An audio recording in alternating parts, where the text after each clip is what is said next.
YouTube! In this video, I'll be showing you my latest squad that I'm using on my second account, which is now my new main account, and the highlights of how I played the game, the type of goals I scored, and I'm going to give you a little bit of insight on how to form a team to win easily, because if you look at my center backs and some of my players, they were not meta compared to the industry standard of the community, and I was beating players with crazy ass teams as well, and my win rate was at 70% in Division 2. I had reached Division 1, but because of the Bellingham Evo challenge where you needed to play rivals, I ended up going back to Div 2, and I couldn't be bothered going back to Div 1 because it requires a lot of concentration.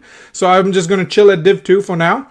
And yeah, let's have a talk. Alright, so this is my Australian account, which is now my new main account, and I'm going to show you the amount of matches I've played so far. I managed to complete all the Jumbo Royal Players Pack objectives that you could get, and this is the squad that I used to get into Div 1 and then back to Div 2 because I had to quit and try and do that objective for Bellingham Trailblazer card, which I finally completed.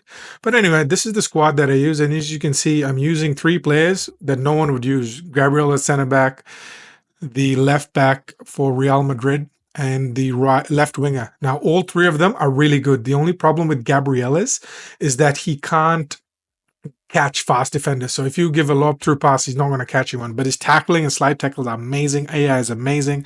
So yeah, he gets the job done. And I was so fortunate to pick Bonmati. Look at his stats. This is absolutely incredible. And De Jong is hands down the best goal card in the game. Can't argue that. Pound for pound, the best. And surprisingly, Bruno is so much better than Rijkaard at midfield. And Bruno, that goal card is just so good. He's just so good for some reason. Dalot is just a wall. For me, he's the best right back I've used in the game so far. Of course, I haven't used any of those special cards like Mycon, but from all the ones that I've used, Dalot is my favorite right back in the game. And now I'm going to show you the highlights of how I was winning my matches and how amazing Aitana is. Her finesse shooting, her passing, she's just an all-round player. Obviously, she can't head or win tackles, but offensively, she is an amazing asset. And also, I don't know if you guys know about this power shot exploit, which if you shoot diagonally across goal, it's 100% goal no matter what your keeper does. All you need to do is 3 bars of power, aim diagonally, and it'll just go in. It's as easy as that. As you can see here, I did the exact same thing with his weak foot, which is a 3-star weak foot. So I don't know if EA is going to patch this. But yeah, I've lost a lot of matches this way, especially with Sydney Govil. If you see someone with Sydney Govil front, get ready to get assaulted like that, because that's what all you'll do with him. And yeah, we'll have to wait and see if they patch it or not. But so far, it's an exploit and everyone's using it. So I'm like, hey, why not make use of it, right? Again, power shot, go. And this guy's like, you know what? I've had enough of this. I'm going to quit. The other thing I want to talk to you guys about is when playing rivals or this game in general, you need to have a very cool, calm head. This game is 90% mental. If you're mentally not there, if you're mentally not stable enough, sane enough, calm enough, forget about it. Nothing's going to happen, right? Why did I put this video here? Oh yeah, I think I just put this here just to show Sissoko's crazy dribbling skills. Yeah, Sissoko is also amazing. I hope you guys did his SBC. But yeah, back to what I was saying. It's all about keeping a cool, calm, collected head. And yeah, if you don't have that, because this game will put you through your paces mentally with the crazy DDA that happens if you are on a streak, or you need 6 or 3 points to win, to complete your 15 wins. The DDA is just that kicks in is absolutely insane. Like, I experienced matches where I literally was pressing buttons and my player was not responding, and you can see my ping is still 7 ms. There's nothing wrong. So yeah, to combat all this, you just need to keep cool, calm, and collected, and you need to concentrate a lot, man. This game requires so much concentration, and because the demand that EA have put to play the amount of games you need to play and the concentration that's needed, the time that it takes, I've quit playing champs because the rewards from champs is nerfed. It's not that good enough. And second of all, there's nothing in the champs rewards that you can show off other than that stupid red Evo card that you apply to a player, right? Now, I don't care. You guys already gave us a purple Evo. Why would I care about a red Evo? I want something like a badge that stands out that would say, oh, you're a rank 1 player, rank 2 player, something like this, like a specific Evo that would show off your actual rank in champs, even when you play Rush, people say, oh, this guy is a rank 1 player. If they did something like that, I would be more motivated to play champs. But because they don't even do that, and the packs itself is not that rewarding, because the exact same amount of concentration you need in Rivals for the division you belong to is the exact same concentration you would need in champs. Except for the first 5 matches, you probably won't need that much because the skill of those players won't be as good. But after those 5 matches, man, it's exactly the same as playing Rivals. So I don't have the time or the mental energy at this age, at 36 years old, to be playing 30 games like that every week. I have other things to do, So this is why I said I'll either play Rivals or I'll only play champs. And because Rivals, there's no pressure that you can play as many matches as you want, whereas in champs, come on, you only get 15 tries and you have 3 days. So there's an added stress and pressure, right?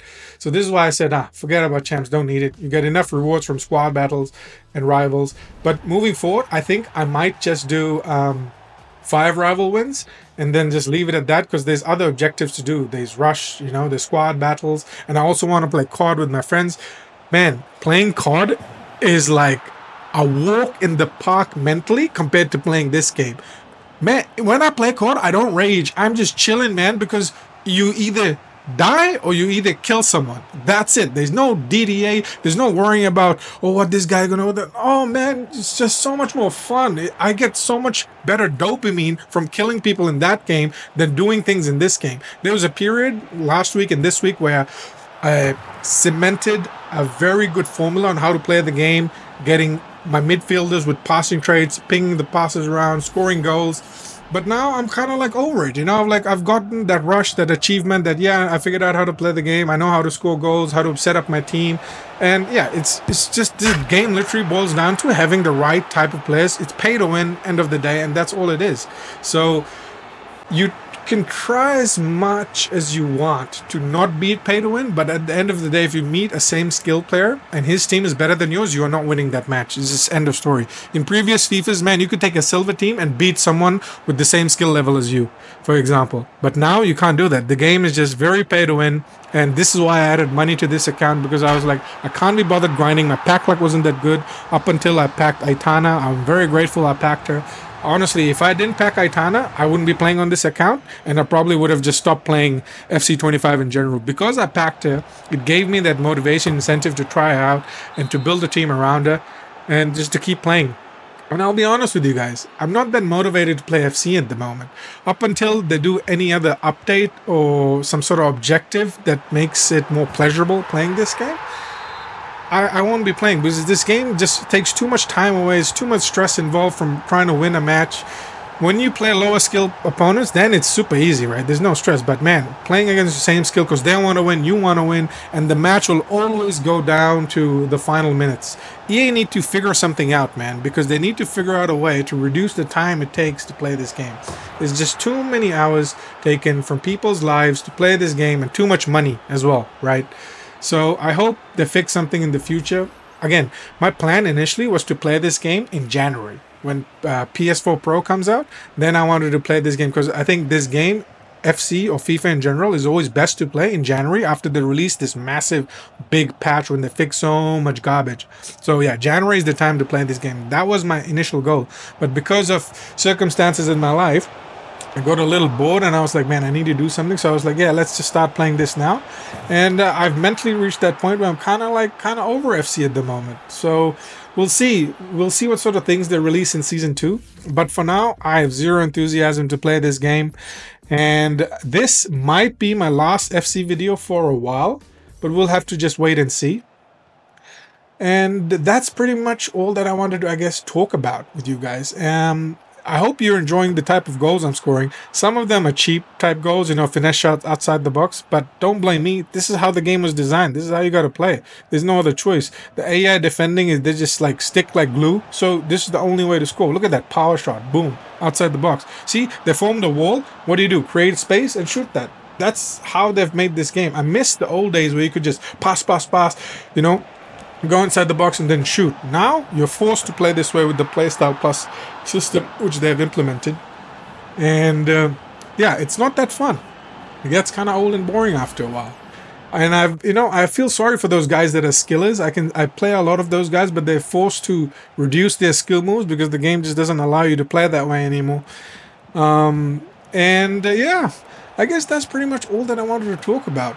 Aitana, again, God, I really enjoyed this team. I was very surprised with Gabriel, actually, the Arsenal centre back. He performed really well, and I was also very shocked with the left back Evo, because you got the Bombasta Evo, and I wasn't sure who to do.